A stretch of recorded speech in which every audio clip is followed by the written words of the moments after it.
अमरावती महानगरपालिकेत करोडोंचा कर घोटाळा. ठाकरे गटाचे जिल्हा प्रमुख सुनील खराटे यांचा आरोप.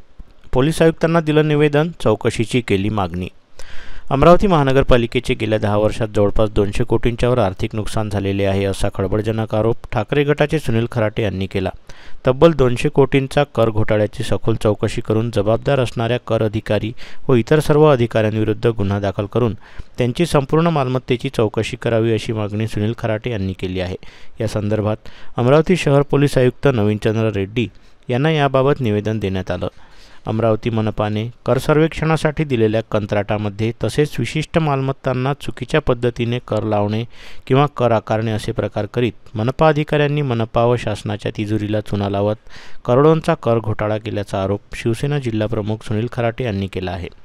त्यामुळे अमरावती पोलीस याचा तपास करणार का व खरंच हा घोटाळा झाला असेल तर याचा तपास होणार का, याकडे सर्वांचं लक्ष लागलं आहे. नुकताच महानगरपालिका अमरावती यांनी मोठ्या प्रमाणात टॅक्स वाढ केलेली आहे आणि सर्वसामान्य जनता त्यामध्ये हुरकून निघाली.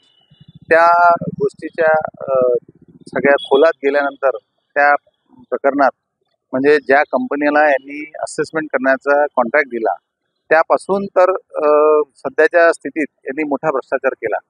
तर त्या स्थापत्य कंपनी म्हणून त्यांनी एका कंपनीला कॉन्ट्रॅक्ट दिला. त्या कॉन्ट्रॅक्टमध्ये महानगरपालिकेला 223 रुपये प्रति मालमत्ता कर द्यावा असं गव्हर्नमेंटचा GR आहे. ते सोडून यांनी याच कंपनीनं पनवेल महानगरपालिकेत 387 रुपये प्रति मालमत्ता एवढा पैशामध्ये ते मोजणी केली आहे आणि अमरावती महानगरपालिकेने त्यांना 760 रुपये प्रति मालमत्ता असं त्यांनी दिलेलं आहे. म्हणजे यात तिप्पट पैसे त्यांना दिले. म्हणजे 7 कोटीचा जो कॉन्ट्रॅक्ट होता जवळपास 27 ते 28 कोटीमध्ये यांनी पाडला आणि हा सर्व पैसा अमरावतीच्या जनतेचा असल्यामुळे या महानगरपालिकेच्या पैशाचा अपव्यय केल्याचा माझा आरोप आहे. त्यानंतर यांनी जी टॅक्स वाढ केली ती 5 पट केली आणि त्या असेसमेंट करताना या कंपनीकडनं झालेला अपहार हा अक्षरशः अमरावतीकरावर लादल्याचा जवळपास म्हणजे त्या ठिकाणी प्रश्न निर्माण झालेला आहे.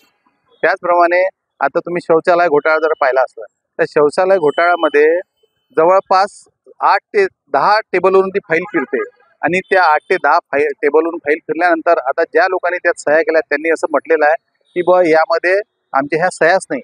आणि 2019 मध्ये घडलेल्या या घोटाळ्यात त्यांनी हा संबंधित प्रकरण पोलीस प्रशासनाला तक्रार झाली, त्यांनी चौकशी केली आणि चौकशीनंतर फॉरेन्सिक लॅबमध्ये त्या पाठवून ते शांत झालेलं प्रकरण आहे. जवळपास 2019 पासून त्यामध्ये सुद्धा एक म्हणजे मोठा असा प्रकार घडलेला आहे की गव्हर्नमेंटचा GR असा होता की प्रत्येक लाभार्थ्याच्या खात्यात पैसे गेले पाहिजे, परंतु महानगरपालिकेच्या आयुक्तांनी विशेष करून एक त्यांच्या सोयीचा कायदा करून घेतला की एक म्हणजे हे लोक बांधत नाहीत म्हणून एका कॉन्ट्रॅक्टरला त्यांच्या सोयीच्या कॉन्ट्रॅक्टरला नेमून त्यामध्ये शौचालय न बांधता त्या कॉन्ट्रॅक्टरच्या खात्यामध्ये पैसे या पद्धतीनं टाकून दिले आणि ते पैसे त्याचा अपहार करून त्या शौचालय घोटाळ्याचा जे तक्रार झाली त्या तक्रारीचा आजपर्यंत कुठेही काही झालेलं नाही.